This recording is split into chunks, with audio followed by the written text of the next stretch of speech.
listening, and we talked about listening to hearing to listen and to understand. Well, this week we're going to talk about the lips of an encourager. We're going to talk about our words. We're going to talk about conversations and those type of things. You know, in Philippians chapter 3 and verse 8, Paul says that he counts everything to be lost except for what? Do you remember what he said? I count all things to be lost except for the surpassing what? Knowledge of Jesus. You know, Christianity is about getting to know Jesus more intently, more intimately. But it also involves, if you'll flip over to 1 Peter chapter 1 and verse 22, Peter writes, since you have in obedience in the truth purified your souls for a sincere love, fervently love one another from the heart. It also involves us getting to know and getting to love each other and other people. And the Lord has done that, you know, in a very great way. He's designed a fellowship for us that is unique to the church, and it's indispensable in our lives. And it provides us, one of the things that fellowship does provide us with, is it provides us with opportunities to encourage each other in spiritual encouragement. So whenever we assemble, whenever we get together, one of God's purposes is for us to build each other up and to encourage each other and increase our love for one another. So that's what we're going to be looking at this morning, are ways that we can do that with our words, with our lips. Before we get started, Mark Sykes is going to lead us in a word of prayer. So Mark, if you would, please. Let's pray together. Father in heaven, we're so thankful to you for this day that you have given us, another day that we can come and assemble together in fellowship, a day that we can listen to a portion of your word. Be with us, Father, this day. Help us to do everything in accordance with your will. Thank you so much for the men that prepare for these classes, such as Jack. Be with him as he teaches his class. It is through Jesus we pray. Amen. Amen. Thank you. Turn to James chapter 3. We get started here this morning. Now, I've got one of those things going on. You ever had those things going on where you're not sure if it's Satan trying to discourage you or if it's the Lord trying to tell you something? But I was lifting weights on Thursday, and all of a sudden my arm, my right elbow just kind of quit, and I couldn't even lift anything with my right. Now it's better. So if you see me wincing or jumping, you'll know that it's my elbow, and I'm not sure if it's the devil trying to discourage me from getting in shape or if it's the Lord saying, Jeff, you're pretty old for this. So we'll find out here before long. So we'll find out which one it is. But anyway, I just didn't want to scare anybody. If you saw me forget and lean on it and then jump, that's what's going on. All right, James chapter 3, beginning at verse 8. James writes, but no one can tame the tongue. It is a restless evil and full of deadly poison. With it we bless our Lord the Father, and with it we curse men who have been made in the likeness of God. From the same mouth come both blessing and cursing. My brethren, these things ought not to be this way. Does a fountain send out the same opening, both fresh and bitter water? Can a fig tree, my brethren, produce olives, or a vine produce figs? Nor can salt water produce fresh. The words of a Christian should be as pure and as refreshing to the hearer as a drink from a cool spring. You know, sometimes we have to rebuke things. Rebuke is necessary sometimes. But even when rebuke is necessary, it's possible to speak the truth with such obvious love and admonition, words full of admonition, that the healing effect is like a warm bath, like a whirlpool, like a tub, like therapeutic waters. So when we think of these things, when we think of this mouth that James is talking about producing, what kind of water do we produce? Is it a fresh drink or is it soothing waters? But it should be one or the other. Solomon, I'm going to turn over to Proverbs. Solomon, through God, understood that words can make a difference between depression and gladness. that they can build or they can break. Turn over to Proverbs. Let's look at some of these real quick. Proverbs chapter 16, verse 24. Solomon writes, pleasant words are a honeycomb, sweet to the soul and healing to the bones. Proverbs 12:25. Anxiety in a man's heart weighs it down, but a good word makes it glad. Proverbs 15, verse 4. A soothing tongue is a tree of life, but perversion in it crushes the spirit. Proverbs 18, verse 21. Death and life are in the power of the tongue, and those who love it will eat its fruit. And the last one, chapter 25, verse 11. Like apples of gold in settings of silver is a word spoken in right circumstances. Words can be the difference between depression and gladness. They can build or they can break. In fact, Solomon says sometimes they're the difference between life and death. Encouraging words are the centerpiece of healthy human relationships. Praise is one of the most powerful forms of encouragement that's known to man. And people everywhere are hungering for respect and recognition. They yearn for the nourishment that positive, encouraging words will bring to their life. And we see that in the world around us. So today, we're going to look at a couple of different topics here. We're going to look at first, how to use your words wisely, and then things that we can do that discourage communication. So we're going to look at how to use our words wisely. And the first one that you have there on your sheet is think carefully. Think carefully. Weigh the impact of your words. Weigh the impact of your words. There's a song that says, the road to hell is paved with what? Good intentions. Good intentions. Well-intentioned doesn't matter if the words that you're using are critical and hurtful. It doesn't matter what your intentions are. If you're using your words to hurt and to criticize, what results do you get from critical and hurtful words? Are you going to get the result that you want? Are they going to get the result that they need? We need to make sure and think carefully before we speak. We need to weigh our words before we speak when we're having conversations with people, when we're trying to encourage them, because our intentions are not always the judge of what we should say.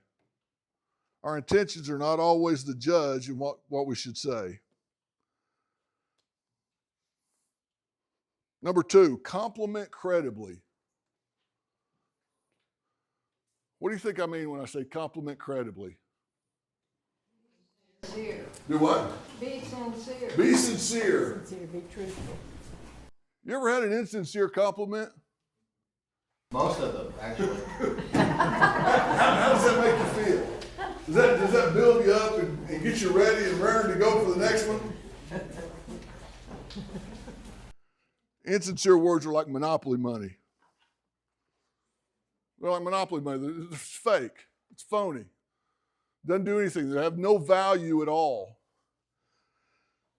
So before you go up and compliment somebody, make sure that you compliment credibly, that your words are not hollow, because hollow words are as discouraging as hurtful words.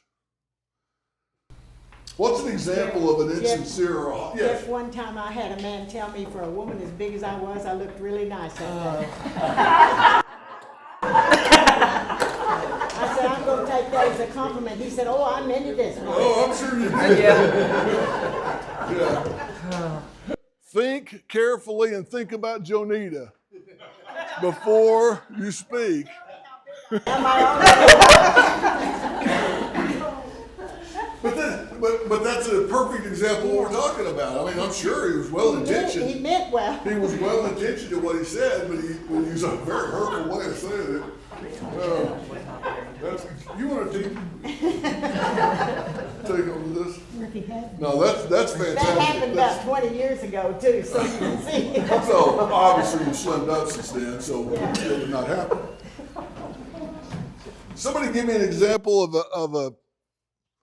of a compliment that lacks credibility. How do we do that? Because you said it, most of them. So if you're gonna compliment credibly, give me an example of that. Flattery. Okay. Saying something just for personal gain. Okay. Saying something for personal gain, or just to make yourself look good, or to make yourself, I mean, Tommy, how many times have you looked out there, and I'll use myself for an example, how many times have you looked out there and seen me like that, and then after the sermon I say, man, Tommy, that's a good sermon.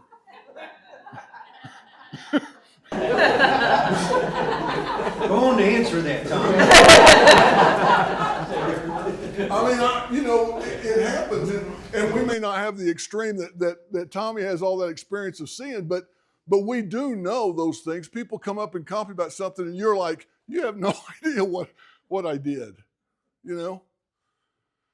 And those compliments are hollow. So we don't want to make sure that when we compliment credibly. You look great for somebody your age. See, here we go. Is that an example of sincere? That's incredible. That's incredible. I love what you've done with your hair. Okay, that's no example. I think we all get it. Anybody else? Just four more. Do what? Do number 3. Yeah, we're ready to get to number 3. Number 3, praise creatively. Praise creatively. What do you think I mean when I say praise creatively? Don't say the same old thing all the time. What's the same old thing all the time? Good job. Wanda, do what? You look great. You did great. Good job. What's good job mean? You have no idea what it is. Yep. Good job means, to me, good job means, that was pretty average. That was pretty average. Good job. Good humble brag. So if I'm going to compliment creatively, how am I going to do that? Be specific, like, I really like the way you decorated the what do you call it? Exactly. Yeah. No, you're exactly right. Add details. Okay? Yeah. Add details to your compliments. Be personal. I've got a personal example on my own. Wednesday night, after I gave my talk, Bill Green came up to me and said, I like the way you made sure and mentioned such and such. Something that I brought up in the talk Wednesday night. And that compliment meant a lot to me because A, it meant he was paying attention, and B, he appreciated something that I did. So when you compliment credibly. I really like the way you, whatever. I appreciate the effort that it took to, whatever. It also shows that you're thinking intentionally about the way that and it shows effort on your part when you come up with new ways of saying, hey, I think you did this in a better way than other things I've seen before, or, whatever you've obviously Absolutely. put effort into. It's showing that you're actually buying in and intending to praise them with intention, really. It shows that there's interest. Mm-hmm. It shows that I'm interested in you. There are other things we need to think about sometimes. We need to make sure, when we're praising people that, sometimes I have a tendency to hold back praise for anything that's less than what I consider an outstanding performance. If somebody does just a pretty good job, they did a pretty good job. And it's until they did a tremendous job that I go up and tell them how much I appreciated what they did. And I can tell you that for somebody that is young, learning, struggling, an adequate job is much better than someone that's accomplished that phones it in. You know, I mean, there are times that we've all seen it. Someone that is really good at something and they get up and do it, and you're like, well, yeah, that was a good job, but you know, I expected better from them. Or someone, I'll tell you, they're not in here, but Chad Henson. I'll talk about Chad Henson. You know, Chad was in our class. You know, Chad's been a Christian, 15 minutes? You know, Chad was in our class about learning how to do the announcements and learning how to Stevens, yeah, Chad Stevens. Yeah, I'm sorry, Chad Stevens. He's easy. Yeah. There's one in every class. Well, there's more than one in this class. But Chad was in our class on learning how to do announcements, learning how to do the Lord's Supper, and he hasn't been a Christian very long.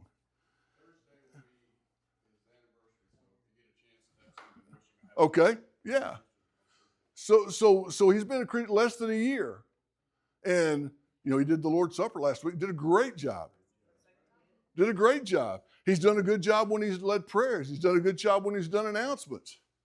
You know, we have 3 or 4 of those. I'm not going to go through and mention all the names, but there are 4 or 5 guys that were in our original class that had never done any of those things. And now we see them on a regular basis. Our responsibility, for lack of a better word, to tell them how great they did, you know? Absolutely. Chad Lowe is a perfect example. Yes. Super nice guy, very reserved, but he's done a lot in the last year or so. Your husband's a perfect example. Both of them.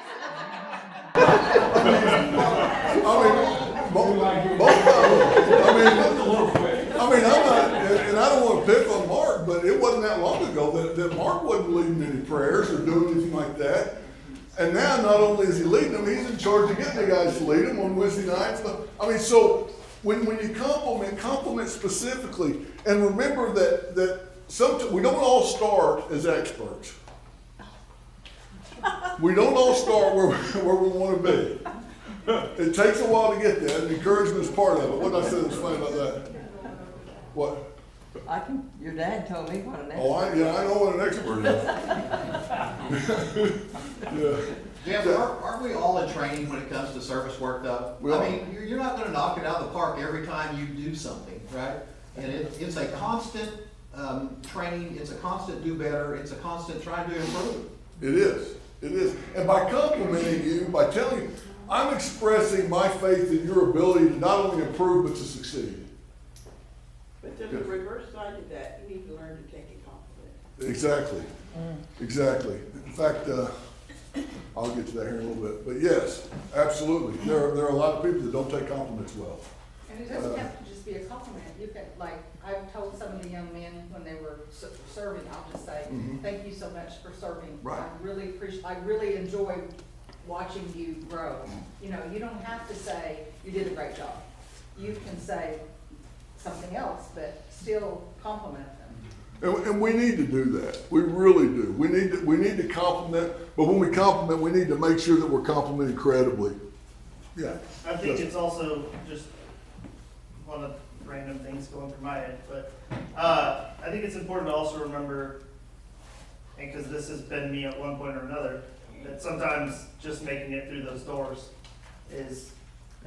takes a whole world of whatever, you know. No, yeah. So just thinking about those people too, that sometimes it might just be getting you a bit. And that's, that comes from our getting to know each other and conversing with each other, listening to each other, remembering, and we're going to talk about that, remembering, where we all have been at different times in our life.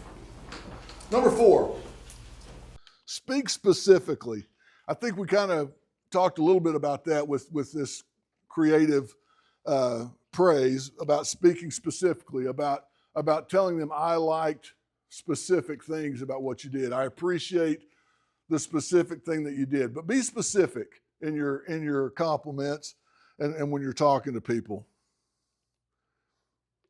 That means you're really paying attention. You're looking for something good to bring out about what the person Mhm. And so, boy, that's increasing what you're hearing, and you're gonna get a lot more out of it as a result of that. Absolutely, absolutely. And I'll tell you, and that's not easy to do.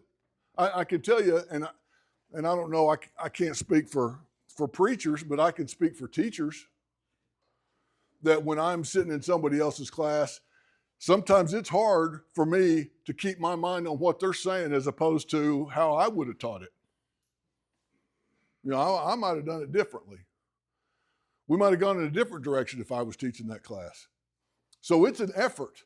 It's an effort. It's something that I am intentionally doing. I have to intentionally listen in order to praise creatively, in order to be specific in my speech about them. So no, that's an excellent point, Tommy. Thank you.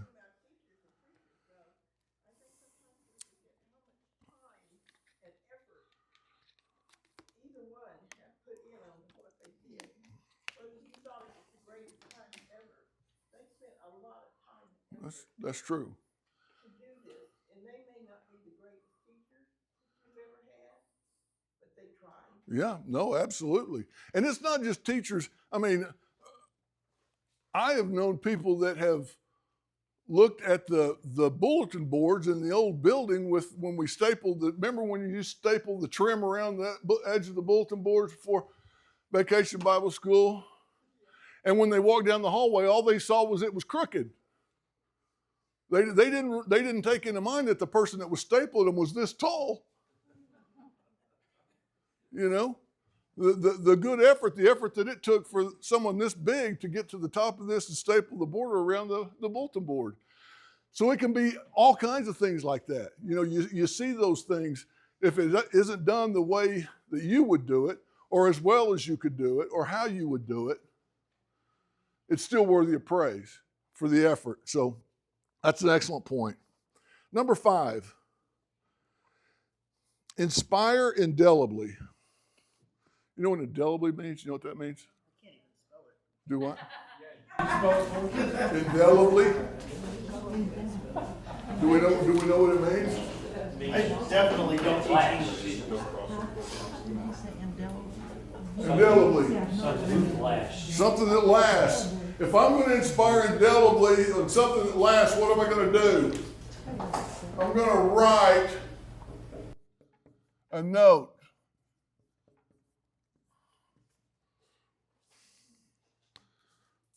You guys never heard of indelible ink? Never? Indelibly. Write it. Don't get me started. I'm going to have to creatively praise you.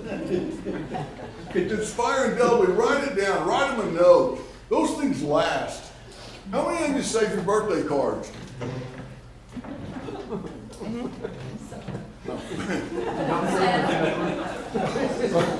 I'm suddenly feeling older by the minute. I don't have a drawer bigger. I was gonna say, I don't have. But you save For notes. years. You save notes. You save cards that your kids have given you. You save notes that people have written to you. My mom has a book of when she retired, everybody wrote notes to her. Everybody that she had ever worked with wrote little notes and cards. She still gets that out and looks at that for encouragement and to remember those people and to do those things. These things last. These things last. I'm the world's worst at writing notes, I'll be honest with you. But I'm going to get better because it's important. Because it's important. We have a member here, a man here who will write notes to us. Write notes to us. He doesn't sign them. He signs them Barnabas. But I'm sure we've all, or a lot of us have gotten them when we've done something. We've gotten those notes of encouragement, of appreciation. So write things down, write notes, send them to people. It's important. And they'll remember it for a long time. They're going to forget what you said. But if you write it down, they're going to have that so they can remember. Okay, so that was our section on use your words wisely. Now let's talk about some things that can discourage the flow of communication. Things that we can avoid. The first thing is interrupt. Interrupt. A lot of things.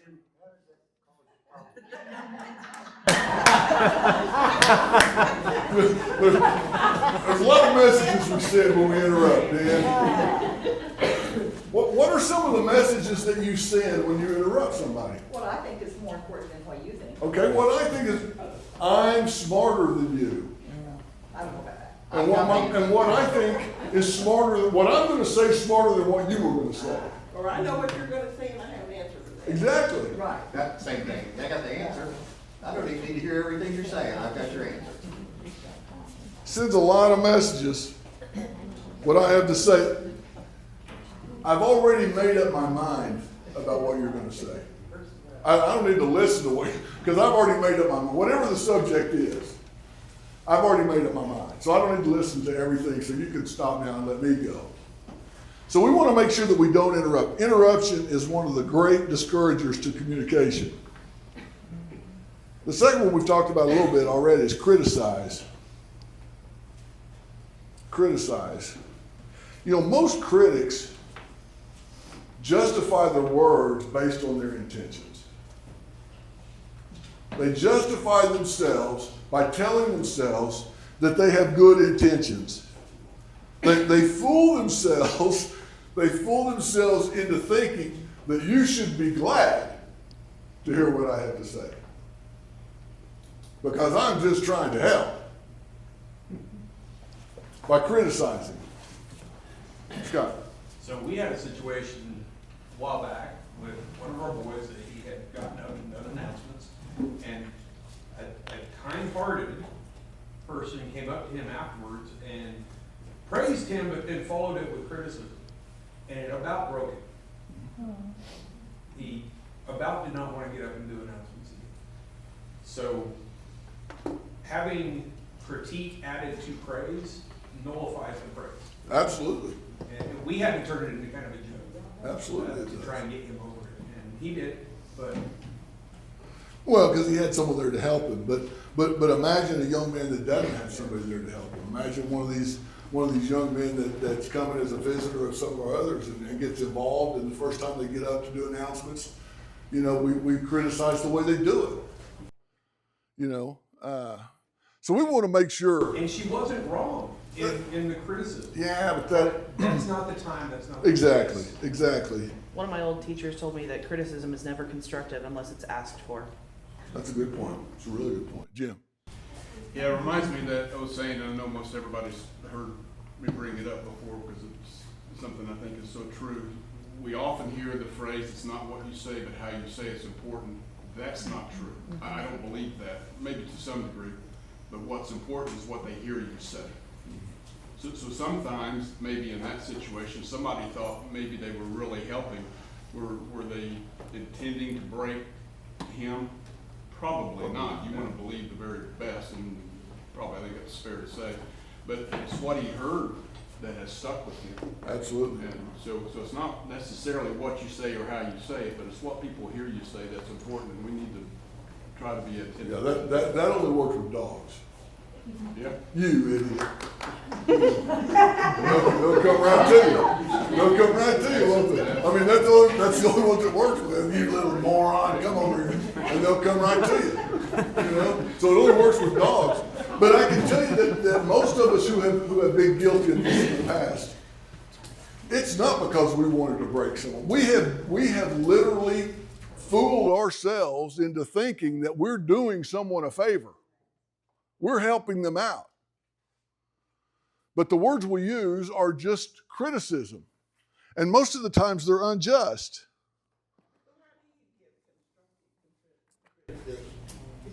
Don't. Yeah, Unless they ask. you wait till they're asked. You encourage the things that they did. You know, one of the best ways to do it is if in a deal like that you encourage the things that they did well and ignore the things that they didn't. And at some point they will catch on to that. That they have told me, okay, I do this. You know, you never said anything about what I do here. And then at that point, maybe they'll ask for help. If they ask for help, that's another thing. And we're not talking about sinful things. We're not talking about things that, you know, are going to have an everlasting connotations to them. We're talking about things like that, like doing announcements. Maybe they didn't do it the way they liked them done, or things like that. But and those things are not easy. I can tell you, they're not. It looks easy. It's not that easy, you know. What I told him is, okay, this person, when's the last time they got up and did what you did? Right. You're young, you're learning. That person has never been up there and has no clue the pressure of when you're standing in front of people talking. They don't have a clue. It's hard. Yeah, it's there are things about that are very difficult, and until you do it, you just don't. And I'll be honest with you, some people it's way more difficult than others. We had a deacon here that left not too long ago that was absolutely mortified to stand in front of people. Wouldn't do it. Couldn't do it. Wasn't because he wasn't spiritual. Wasn't because he wasn't effective. He could not stand in front of people and say a prayer or do announcements or do anything. He just couldn't do it. So for somebody like that, it's impossible. And other people are not as comfortable standing in front as other people are. Jack? Constructive criticism should be reserved for coaches, teachers, bosses, stuff like that. As far as we go to each other, to Christians, there's not really much room for that. I couldn't agree with you more. If there's an issue that needs to be corrected, we've got a group of elders that can do that. That can correct things if they need to be corrected. But that's really not that's not our job. Our job is to encourage. So we want to make sure that we're not criticizing, that our words are not just simply hurtful and unjust, untimely. Something I'll make sure I heard you say. You are not encouraging people to come to the elders every time they No.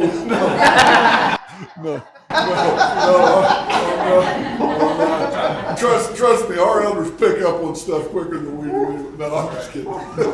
but no, that's their job. That's their job to correct, to admonish, do those things. When we're talking about just things like this. Daniel. Also, know who you're talking to. Okay? If you don't know that this is an individual's first attempt at something, if you're just, oh, they did that wrong, I'm going to help them to be better.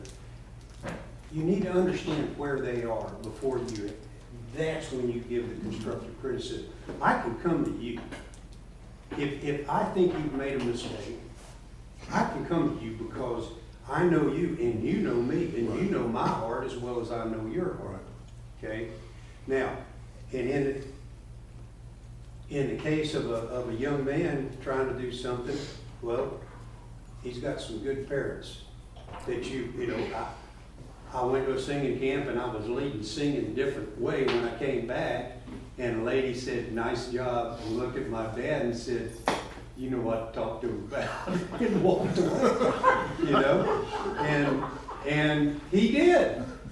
But the way to handle that in particular with young people, don't bring their parents into it. Yeah, that's a good point. Analyze, know who you're talking to. It's a really good point. Really good point. Okay, number 3 is advise, and we talked about this a little bit last week. Is advise or give advice. When do you want to give advice? When they ask for it. When they ask for it. When it is asked for, that's when you give advice. Don't give advice just because you're smart and you have it all figured out. Because some people, as we talked last week, some people, they just want a sounding board. They just want someone to hear them. They want someone to understand where they are, what's going on in their life. They don't need your advice. They know what to do. Sometimes they just need to talk their way to the point where they can do it, where they have the strength to do it. So don't give advice unless it's asked for. Unsolicited advice sends a lot of the same messages that interrupting does. Unsolicited advice tells you or tells me or tells the recipient that I don't think you're sharp enough to handle this, so I'm going to tell you what to do. And that's the message that you're sending. You can't handle this, so let me tell you what to do. I'm going to tell you how to handle this because you're not sharp enough to come up with it on your own. That's the message that we send when we give unsolicited advice. So we want to make sure that we understand that most people are competent to care for their own difficulties. They want a sounding board. They want to be understood. They want someone to care. But they don't necessarily need your advice. Number 4, embarrass. Embarrass. There's really no excuse to ever publicly, personally embarrass anyone. Reproof and lectures and those type of things, those should be in a private setting. You should never publicly embarrass anyone. I mean, I know, we cut up in here and we say some things in here, but you guys know that I'm not going to get embarrassed and I can take those jokes. But there are some people that you can never say those things to because they would stay with them for a long time. So we need to, like Jim was saying, we need to know who we're talking to, or Dan was saying, we need to know the people that we're talking to. But even the people that can take it, we would never embarrass them publicly. Never embarrass anyone publicly. Never do that. There's no excuse for ever doing that.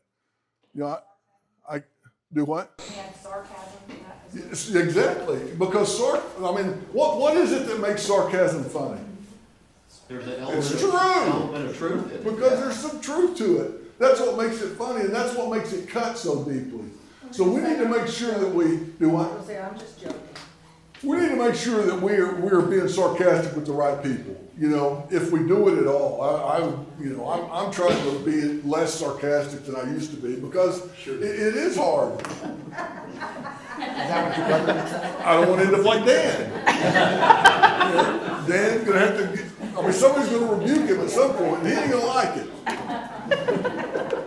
But you just want to make sure, but public embarrassment is, you never want to embarrass anybody. If you want to kill any communication you ever had with anybody, embarrass them in public.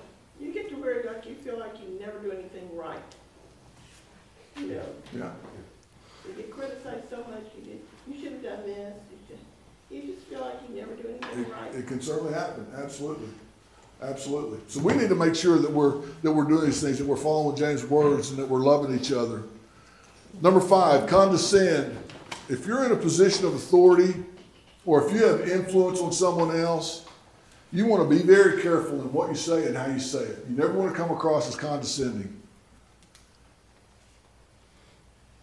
That's the quickest way to create a you versus me mentality. I mean, it's the quickest way to become adversaries, is to be condescending, is to speak down to someone, to speak to them as though they're not intelligent, or they don't know anything, or they're not capable of comprehending, or I have to simplify it so you'll understand it because you guys are not on my level, so I have to talk like, you're 3-year-olds. See? How condescending. I mean, you want to create a you versus me situation, start being condescending, and you become adversaries very quick. Let's go and get through these. Number 6, blame. Blame. It's better to look for solutions than it is to look for blame. Solutions look forward. Blame looks backwards. Now, obviously, there's time when things that are issues need to be corrected. Serious wrongdoing has to be identified and those things, and we're not talking about that in this case. We're talking about blame for honest mistakes. It is much better to overlook an honest mistake than it is to call it out. I got a deal sent to me this week from my former basketball coach when I was in high school, and he sent it to me, and it was all of these. Yeah. I mean, he ain't doing good, but he's still alive. But he sent me, and it's a list of things that this guy that wrote has learned as he's going from his 70s to his 80s. And one of the things that he learned that hit me, because we're talking about this, he said, I've learned not to correct people even when I know they're wrong. The onus of making everyone perfect is not on me. Peace is more precious than perfection. Mm-hmm. And I just thought, man, that's great. Peace is more precious than perfection. We all know those people that need to correct everything. The well actually guy. I've got a nephew that's like that. You say something, and if it's halfway wrong, it's, well, actually, and then he tells you, you know which one it is. And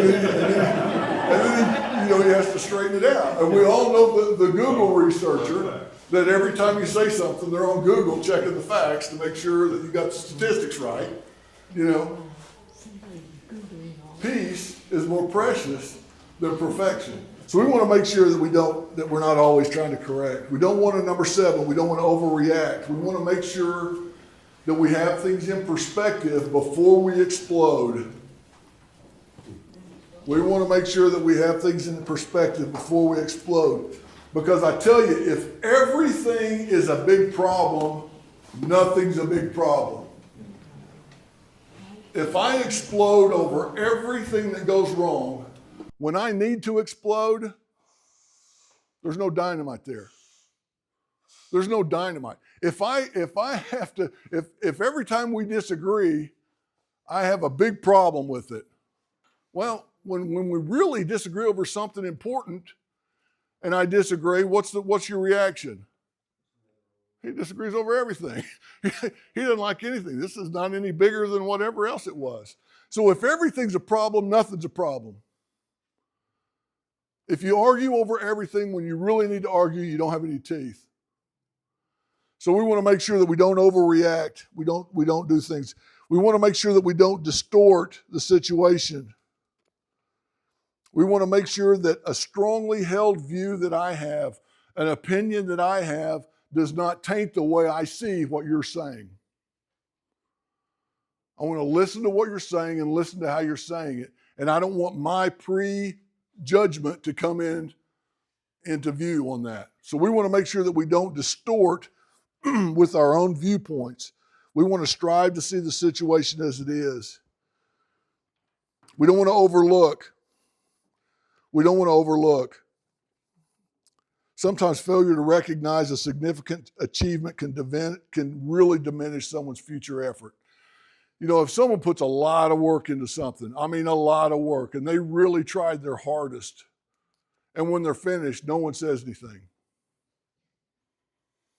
What's that do for them the next time? Do what? Why bother? I'm not going to do it. I'm not going to do it. And we're talking about these things in relationship to relationships that we have. People that we should not be overlooking their efforts. Someone may that I don't know may do something, and I don't know how much effort it took them or not. And I'm not talking about those people. People that don't know me are not looking to me to notice what they've done. But I have friends and family and loved ones that I should notice the efforts that they're taking, that they're making. And we want to make sure that if we have those things, that when they make significant effort, we notice and we compliment. And the last thing is forget. It is easy to forget that there was a time when you were completely inexperienced at whatever it is you're doing. There was a time when you knew nothing. And we forget that sometimes. We expect people to jump in at either mid-level or at the level that I'm at whatever they're doing. We want to make sure that we don't forget what it's like to be completely inexperienced. We're not going to lower our standards. I'm not talking about lowering your standards. But I am talking about encouraging and understanding and supporting so that they continue to improve in whatever it is they're doing. So we want to make sure that we don't forget where we came from, and we want to encourage those that are on their way up, and we understand what they're doing. Yes? True with the work of the church, because we have a lot of older members there that do a lot of work, but they're not going to always be able to do it. So we got to bring in a lot of younger, and we got to teach them not. Absolutely. We need to encourage them. Absolutely. A healthy church, when you're talking about that, a healthy church, I had a guy tell me one time that he would never attend a church that didn't have any kids and didn't have any gray hair. A healthy church is going to have people that are experienced, and it's going to have people that are completely inexperienced. And these people need to help these people. And there's going to be all levels of that at all times. And we need to make sure that we know each other. We know who's experienced, who we can expect things from, and we need to know who we need to be encouraging and building up and getting to that place. All right, thanks, guys. I appreciate your help this morning. I hope this helped. Next week, we're going to be talking about the hands of an encourager. So we talked about the ears, the mind, the ears, the eyes, and now the lips, and now the hands.